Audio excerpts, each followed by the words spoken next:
His Divine Grace A.C. Bhaktivedanta Swami Srila Prabhupada, the savior of the whole universe, through his literature, through his books, through his personal example, and most importantly for us, the example of one of his amazing exemplary disciples, totally and completely transformed our lives. And so today here we are sharing the story of one amazing transformation.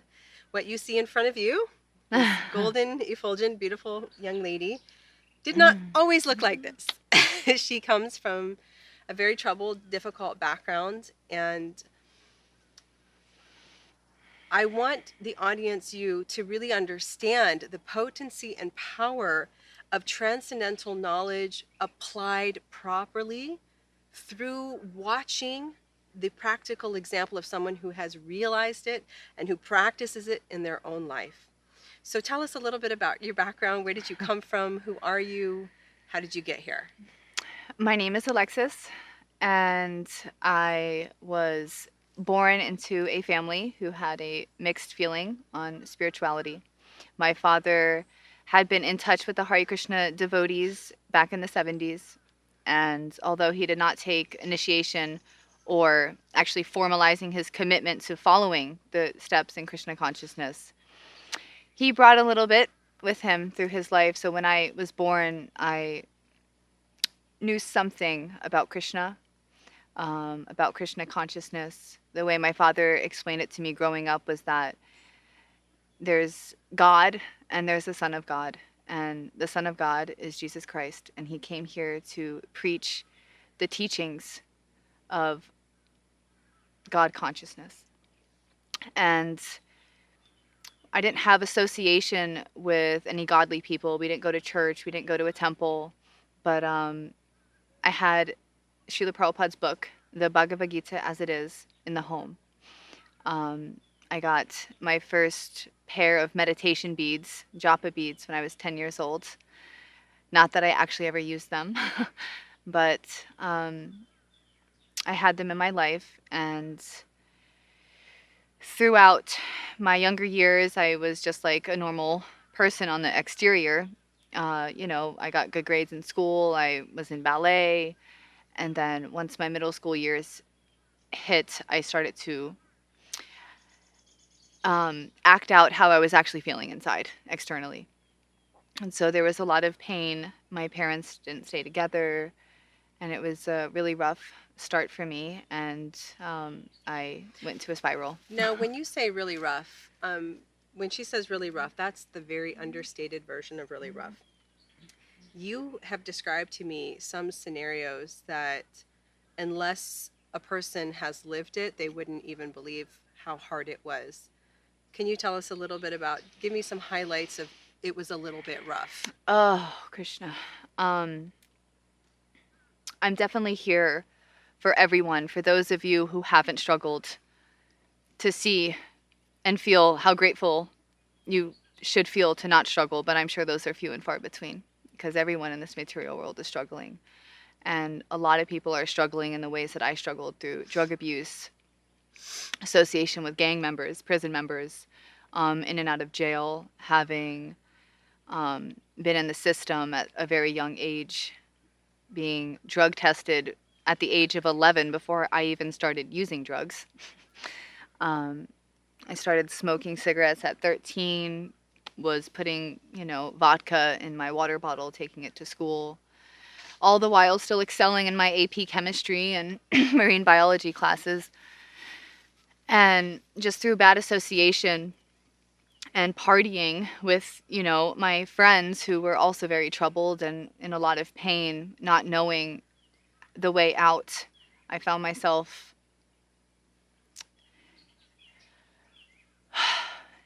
addicted to shooting up intravenous opioids at the age of 16. I got addicted to shooting up heroin at 17. I was saved twice in 1 month with a gun to my face. My friend, however, wasn't so lucky.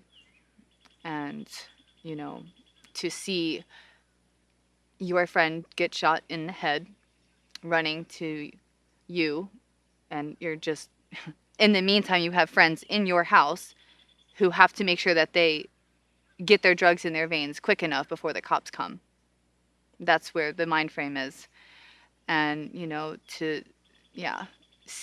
Did that friend die? Amazingly, he didn't. The bullet went through his head and did not go into his brain. But there was certainly a chunk hanging out. It was very traumatizing. My mom came home, was like, she was very scared for me, obviously, for obvious reasons. You were 16. I was 16. Wow. 16 years old. Yeah, I had to drop out of school because in the morning you'd wake up to try to get ready for school, but if you haven't experienced withdrawals from opioids, it's very similar to the flu. Mm-hmm. Every single day. Wow. Waking up with teary eyes, hot, cold sweats, diarrhea, vomiting, and unless you get that substance, I mean, that's all you can think about because you feel horrible. And the detox process was really rough. I tried it many times. It was years and years of struggle trying to get off of the drugs. At the age of 16, I made a prayer. I knew I needed to change my life. And I had a very deep relationship with Jesus Christ. I had a best friend growing up whose family were very Christian, and they would take me to church with them. And I remember feeling the presence of God in those pews through their worship, which is you sing songs about the glories of Jesus and the glories of God. And as you're singing, everyone's standing up. My hair would stand on end, and I would feel his presence. And I wanted that more and more, because that feeling of closeness was everything I was actually ever searching for in getting high. But it's not so normal in this age to just always sing the glories of God everywhere you go. I certainly didn't know anyone like that except on Sunday mornings. So at the age of 16, I decided to get myself baptized at my local church. And in that moment, I made a prayer to Lord Jesus, and I prayed to him, please show me who your Father is. Wow, that's a powerful prayer. I heard, Jesus is God. My father told me Krishna is God. But Jesus, what about you? Can you tell me who your Father is? And right after that, I moved in with my father in South Carolina to try to get clean from Florida. And he told me it was time for me to start reading the Bhagavad Gita.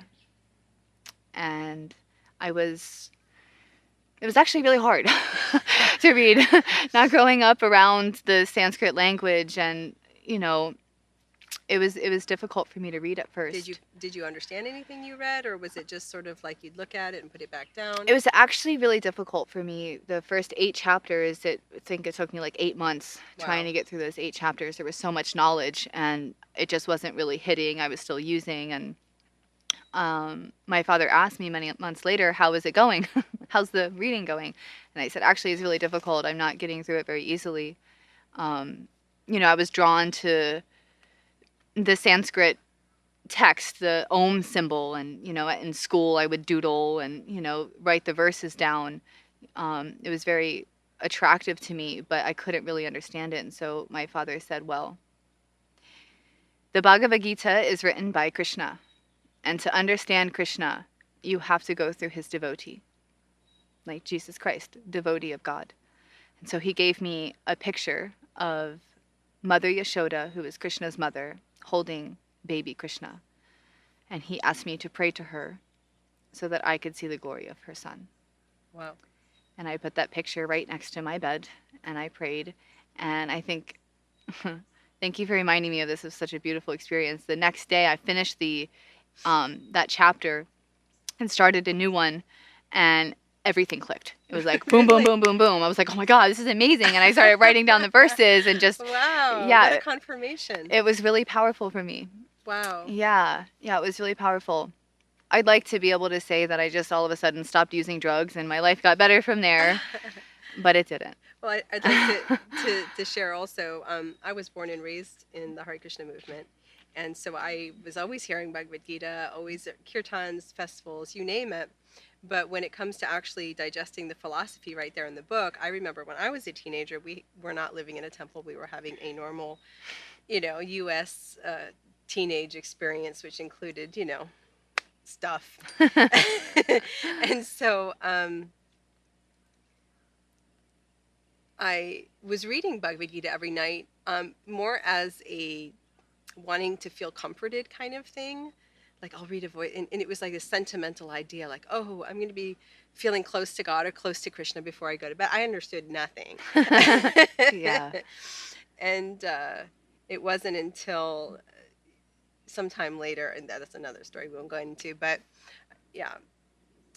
It's difficult to understand when almost when you're alone. Right.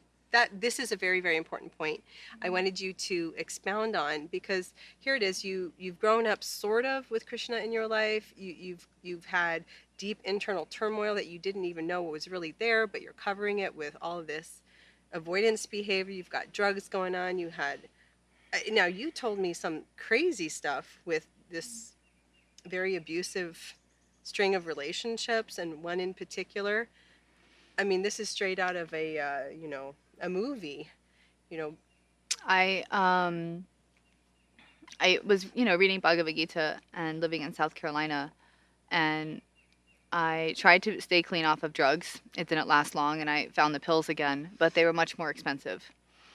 $15 for a, opioid, Oxycontin, Roxy in Florida, 30, 35 for one in South Carolina. And that's a lot of money. Although I had, different jobs at different bars and hostessing, and I wasn't making that much to have an addiction like that pricey. So my dealers gave me heroin. And the first time I shot up heroin, I was 17 years old. And it was really scary stuff. You could spend $10 on a bag of heroin that would either do nothing. We've had some difficulties in this video. Let's take a little technical break here for a second, and I'm going to check what the ding ding means. Okay. Ding ding. Ding ding. It was really scary. One night I got a bag. I did my usual amount, and I woke up in my car the next day in a parking lot. I knew in that moment I had to get out of South Carolina. And I decided, hey, even if I don't get sober completely, I got to get off this heroin. Let's go back to Florida. I went back to Florida, and as soon as I got there, I, of course, met up with some friends. And I was reconnected with a guy who I knew from high school, a friend of a friend. He had just gotten out of prison, his second bid. He was 25 years old. And you were 16. And I, at that time, believe I was just turned 18. Okay. And from the first night we were together, he would not leave me alone. He did not want me to leave. 2 weeks later, I was still with him, and I realized I have to get out of this part of town and go back to my mom's house. He insisted on coming with me, even left his apartment where he was living in Bradenton to be with me constantly. I ended up talking my mom into letting us rent out my grandmother's rental apartment right next to hers on her same property by the beach. And a house filled with lovely childhood memories turned into a traumatizing, haunted horror story. He put me through so much that is very difficult to even begin to explain, but because I was so addicted to pills, and he had a connection to get a script, and that's how he made his money. He always had them. He was hurt. He was troubled. I felt like I could help him. I felt like I could fix him. He had a very serious, abusive childhood growing up, and the relationship got to the point where being strangled was normal. Oh my God, wow. Having him sit on top of me, strangling me, was normal. Getting punched in my face, in my eye, in my nose was normal for me. There was one situation where, I mean, obviously I knew how to get away from this guy, but because there wasn't any protection, I didn't know where to go. If you've ever been in an abusive relationship, you know the manipulation, you know the sociopath that gets into you, like, well, you'll never be anything without me. It gets into you. And there was one night I particularly tried to leave, and he chased me in my car. He drove me out of my car. I ran away from him. He got me by my purse. My purse straps broke. He tied me by my hands, threw me in the trunk of my car, drove me to a city about 30 minutes away, had me in the car for what seemed like forever with the windows rolled up. Our breath got so heavy that I could no longer see the clock. It got so humid in there. And by the grace of God, there I am with my arms tied. He's sitting on top of me, choking me. At this moment, he looked like something you would see like an evil clown look like, as he was laughing as he was doing this. I said, "Are you trying to kill me?" And he laughed. I said, "Listen, we're going to die in here. You have to roll down the windows." He said, "What do you think? I'm stupid? You're going to jump out." I said, "No, not if you roll down your window." And so as he turned to roll down his window, I used my toe to unlock the door, kicked the door open, booked it out of the car, ran down the street.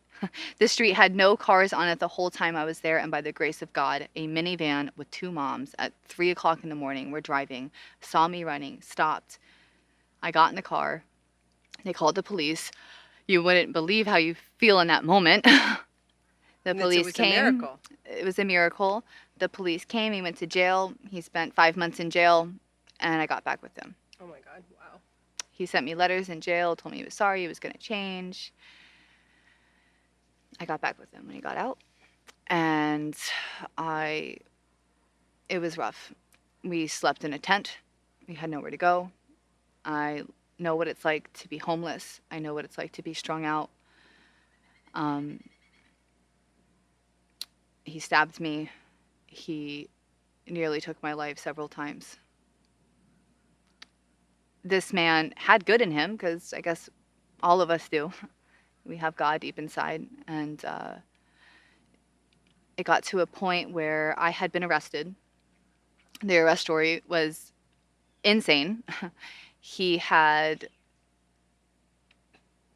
thrown me into a puddle, smashed my head next to the window. He ended up going to jail for that incident on Valentine's Day. And right after he got arrested, I ended up getting arrested. I was caught with a few friends in my car who had crack cocaine on them. The gentleman who was in my backseat, I was driving around. See, it was uncommon for an addict to have a functioning license in a car, but I did. So I could make money that way, giving people rides. And the man in the back seat, who I didn't really know that well, had a prosthetic leg. So when we got pulled over, he put the crack in his leg. And headline stories were pretty awful. And my name was dragged through the dirt pretty bad. Oh, it was so bad. How to even go into a story like that. Oh, Krishna. So you just came through this incredibly insane life of drugs and violence and abuse, and you're only 18, 19, 20. So here you are, you're a mother of two beautiful children, you're married to my lovely brother. How did that happen? I got back with him after he got out of jail for the second time. I was on probation. In Florida, felony probation is very serious. They monitor you, they drug test you every week, every month at least. And I had been drug tested for 10 years at that point and never stopped using. So I found different ways on how to pass my drug tests, how to get around it. Yeah, you were a straight A student, right? So you had good brains how to. Definitely. But he told me that if I left him, he would call my probation officer and tell her that I was altering my drug tests. Another way to keep me there. But it got to the point that I had 1 month to come up with $1,400 and like 100 hours of community service, or I was going to be thrown back in jail. I called my friend, a friend that I had been friends with for many years since middle school, and told her my situation. She told me she recently left her boyfriend and I could come and stay with her. She was clean for 3 weeks. I could come move with her in Orlando, get a job, pay off my probation. And so I said, okay, call me tomorrow. But of course, my boyfriend at the time found out I made that phone call, and he hid the phone from me and kept me inside the apartment for days. I wasn't able to call her back. I wasn't even able to go to the restroom without him watching me. I tried to jump out of a window, which I knew would kill me, but at that point, I just had to get out of there. It was not a floor window. I was going to break through the glass to try to get out of there, but it didn't work. I wasn't that strong and ended up getting beaten up instead. And luckily, my friend had called my mother and told her she was really mad at me. I'm ignoring her. She's not answering the phone. And my mom ended up coming. And when she came, obviously my boyfriend was really upset. But I sat outside with her. And I sat outside with my mom for at least an hour. And I was unable to just get in the car and leave. She was there. She was ready. I could get in the car. I could go. But I looked back at that apartment with him, with the drugs, with that whole lifestyle, and there was something inside of me that was holding on to it. I was so scared to make that change. It was nerve-wracking. I didn't know what was on the other side of this transformation. I had no idea. People stay stuck because they know what they know. They don't know what's on the other side, and it's scary. Yeah. And my mom had tried to help me for so many years. She was so fed up. She just sat with me. And at one point, after the hour, she said, "You want to flip a coin?" And I was like, yeah. I don't know what to do. Let's flip a coin. And she said, okay. Tails, you come with me. And I said, no. Mom, I'm doing it my way. Tails, I stay. And she looked at me and she said, are you sure? And I said, yes. And she flipped the coin and it landed on tails. And in that moment, I thought to myself, so this damn coin's going to tell me that I'm going to walk back into that apartment, wake up tomorrow, dope sick again, withdrawing, and live this same life with this insane person? Nope, I'm going with you. She was right. She was right, exactly. Exactly. But I got in the car and I moved in with my friend in Orlando.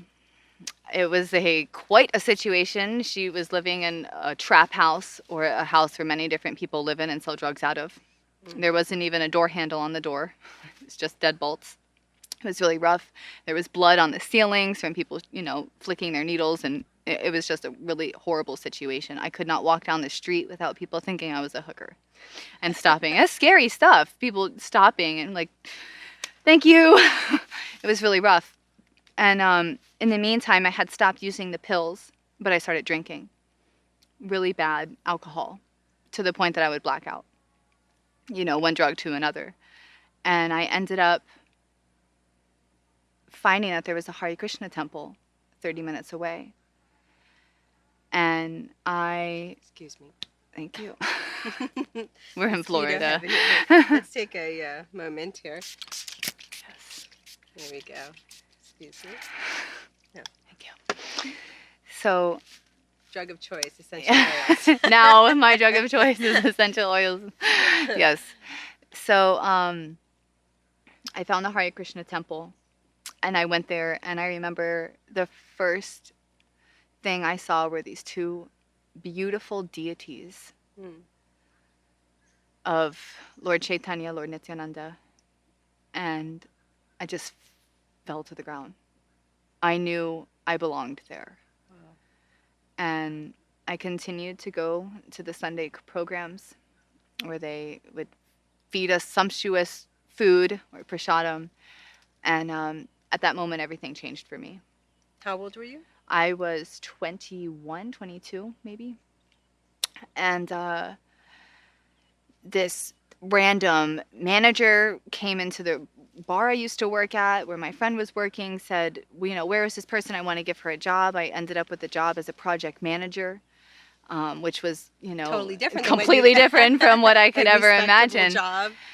Yep. I took a vow to quit drinking in October of 2014, and I did.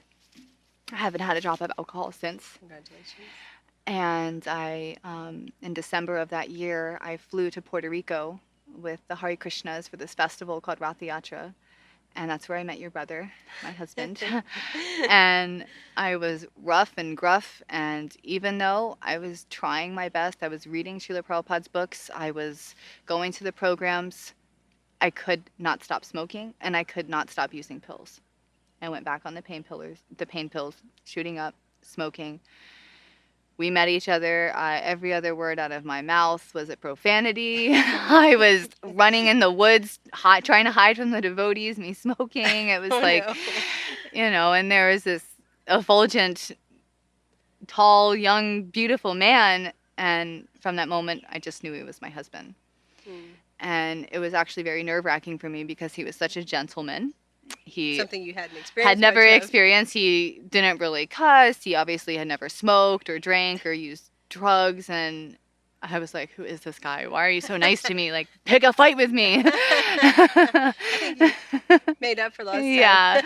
So those first few months were interesting. He was in India and he ended up coming back, and we knew we were going to get married.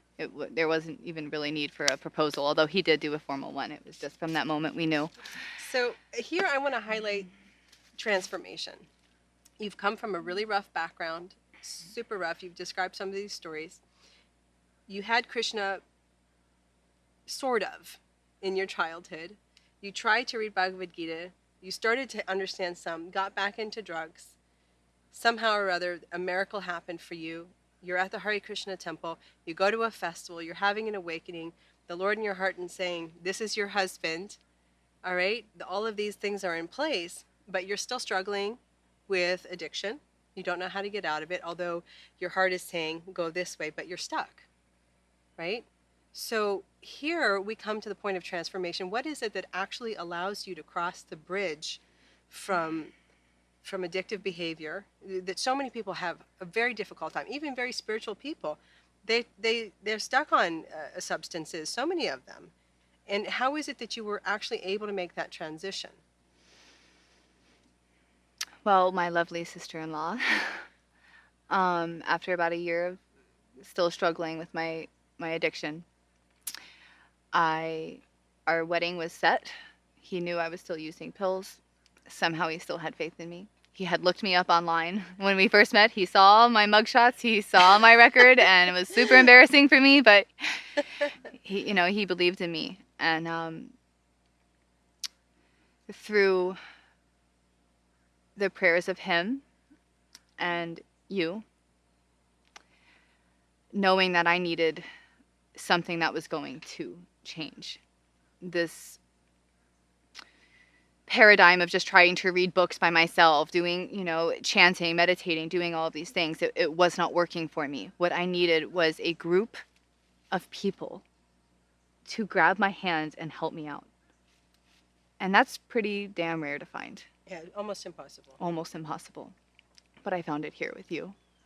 Actually, I'm going to have to let the audience in on a little secret. So, she didn't think I was going to make it. I gave her 50-50. I really did. We were a little worried. She's so beautiful, right? And I met her and I thought, oh, what a lovely young lady. But we're like, are you really sure? Because, it could kind of go either way here for you, and we don't want to see you in trouble. But I had transformational experiences through the undescribable help that I received from one of Srila Prabhupada's beautiful disciples, Kamar Prabhu. And I knew that you could go from hell to transcendence. It was possible. Now, I hadn't done it with addiction. I haven't struggled with addiction. My struggles are with other things.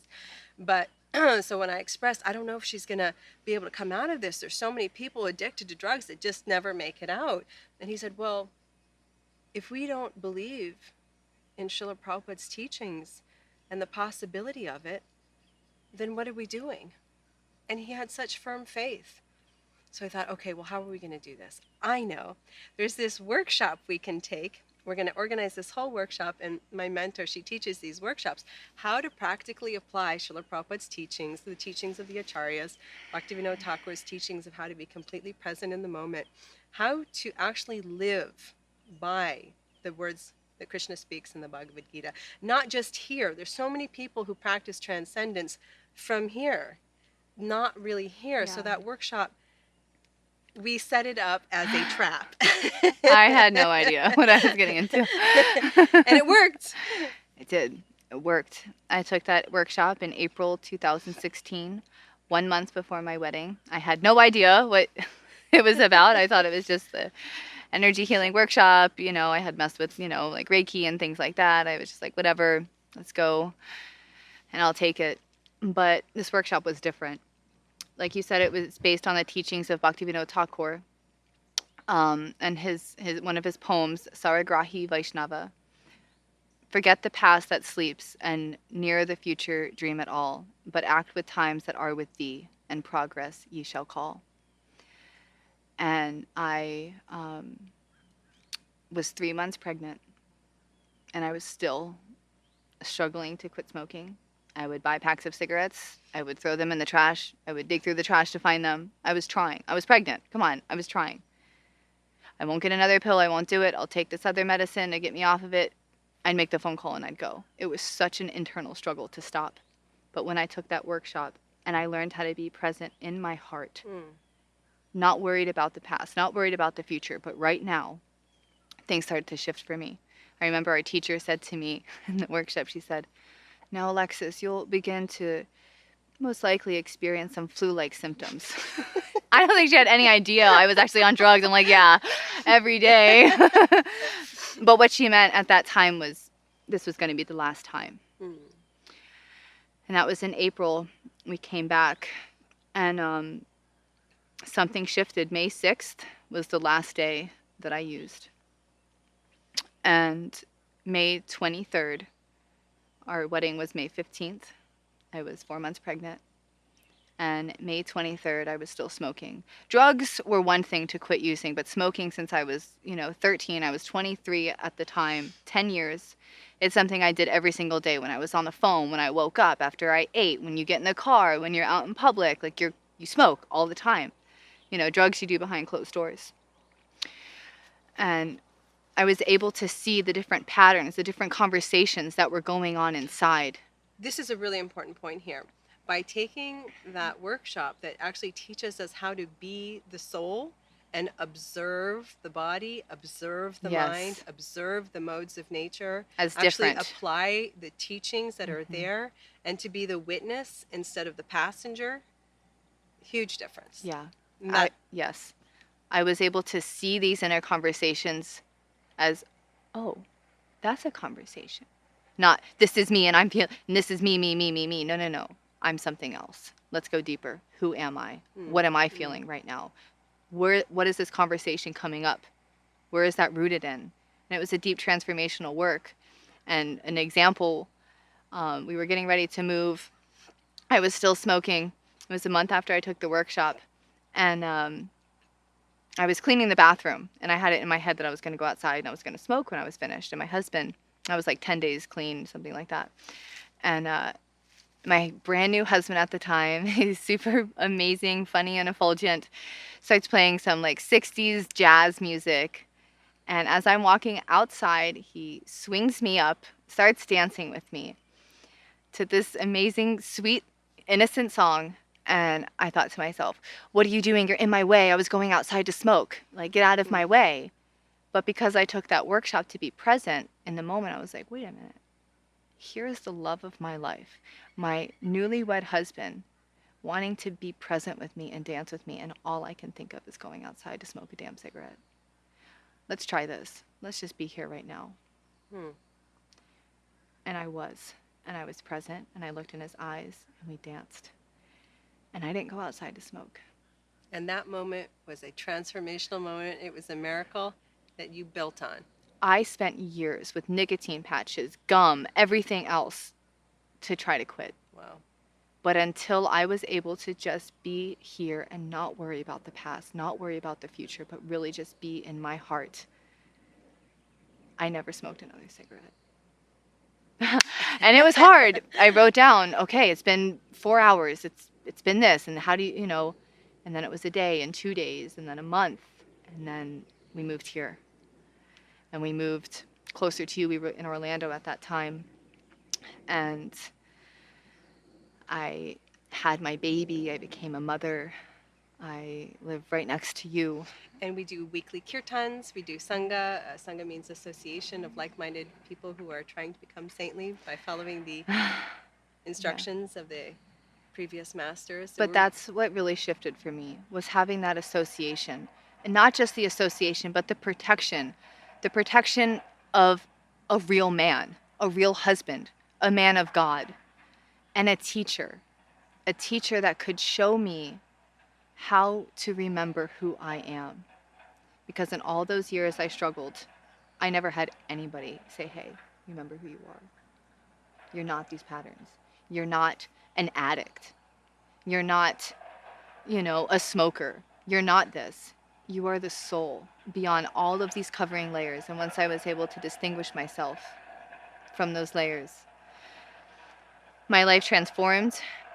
I was added on the team here at Purely Prabhupada, which was like the most responsible role I could ever imagine having, from coming from such a past. And when people see me, they have no idea of my backstory. But when I see people who are struggling, I know what they're going through. And I just am sharing this today for maybe just one person who can hear this, who just decided that they're ready for a change, to reach out to us, to please email us at Purely Prabhupada. We'll put the website up for you. We'll put our contacts. To please reach out to us. It is doable. You can change. I've changed. And my life is beautiful. I have people who remember me from my old life, and I get messages from them reminding me, I can't believe you're still alive. you have had so many people. I've heard this one died, that one died, this one's about to die, that one had an overdose. It's a miracle that you've come this far. It is, and because I have this gratefulness in my heart, and I want to share it, and I want everyone to know that you can get out. I've gotten out, and it's not going to be in your room alone. It's going to be reaching out to those who have knowledge of the process. I remember in middle school having a counseling session, and the counselor is asking me like, why I'm using drugs and why am I doing this, and I just said, have you ever gotten high? Have you ever done this? And she's like, well, I have my master's degree from this university. I'm like, listen, lady, you have no idea what I'm going through. Just, I'm not talking to you. Of course, in my rebellious state, but that's the truth. When you meet somebody that has been through the ringer, and you're in the ringer, you're like, yes. And when people see me now, they may see just like this blonde, Barbie, but I have scars all over my body, scars of track marks. I know what it's like. I wasn't always this effulgent. It's amazing I still have all my teeth. But I'm here, and it's really the teachings that Srila Prabhupada came to give all of us, applied practically, not whimsically up here. There are so many devotees that I know that are struggling with addiction. So many. They're chanting Hare Krishna. They're using their meditation beads. But there's still pain inside. Still. And when there is that pain and you don't know, you don't even know what it is. You can't even distinguish it, but you don't want to feel it. Of course you're going to go to painkillers. Of course you're going to go to something that helps you not feel it. But in that workshop that I took with now our teacher, but your teacher, my husband's teacher, I was able to identify, yes, there is pain, and it's okay to have pain. You have to feel it to heal it. And I'm definitely in my healing process. And through this transformation the past few years, I have formalized my commitment to Srila Prabhupada and Sri Krishna, and spreading the message of chanting Hare Krishna applied with actual, practical, realized knowledge in the association of like-minded devotees. I've taken initiation. What is your name? I received a new spiritual name, and so many of you have known me as Alexis, and my new name is Lila Swarupini Devi Dasi. Haribo! Haribo! So, Lila Swarupini. Lila means the different pastimes of the Lord. The Lord has many different pastimes. He comes in many different incarnations. We all speak different languages. We have lived in different times, and the Lord is the Father of all of us. And so he comes in different incarnations. He speaks different languages so we can understand him. He comes to us. He has different relationships with his different devotees. And so my name Lila reflects those different pastimes that he has with his devotees, who are all expansions of Srimati Radharani, his internal potency, his eternal consort. And Svarupini reflects her eternal form. And Devi Dasi, Devi means the goddess Srimati Radharani, and Dasi is the servant, because I am certainly not her, but her servant. And it is my deep prayer to share these teachings through Srila Prabhupada's books that we have available at Purely Prabhupada, and to not just order them and try to read them on your own, although if that's your inspiration, certainly go for it, but, to reach out to us, because we're here and we are eager to serve. We're eager to talk to you and to have you be a part of our team, and so you can sit here in this chair and share your transformational story, because it is possible. If I am sitting here, I am a living, breathing example of how applied God consciousness will transform your life into a life that you actually want to live, because I didn't always want to live my life, but I certainly do now. Thank you so much for sharing that story. Thank you. Thank you for letting me share. Srila Prabhupada Ki Jai. Jai All Srila glories to Prabhupada. Srila Prabhupada. All glories Thank you to very Srila much for Prabhupada. watching, and stay tuned. We will have more stories of transformation coming your way. Hare Krishna. Hare Krishna.